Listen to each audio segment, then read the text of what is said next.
Thailand में gold जीतकर लौटी जामताड़ा की बेटी देवांशी हेम्ब्रम का भव्य स्वागत। अंतर्राष्ट्रीय राइफल शूटिंग एयरगन प्रतियोगिता में गोल्ड मेडल जीतकर बढ़ाया जामताड़ा जिले का मान। नगर पंचायत ने किया सम्मानित। और मेरे साथ और भी सब बड़े, इसके लिए हम लोगों को और भी सामान इसमें चाहिए, जितना भी खेल सामान सब है। ये एयरगन का पूरा सेटअप की जरूरत है। हम थाईलैंड गए थे, थाईलैंड में बहुत ही अच्छा वहाँ पर स्पोर्ट्स का इतना अच्छा था कि उस लेवल का यहाँ पर हम लोग का कुछ है ही नहीं।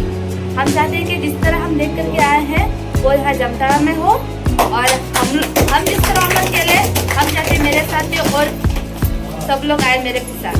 और अभी होने वाला है वर्ल्ड कप है, ओलंपिक है, तो हम चाहते हैं कि उसका तैयारी अभी से शुरू हो जाए।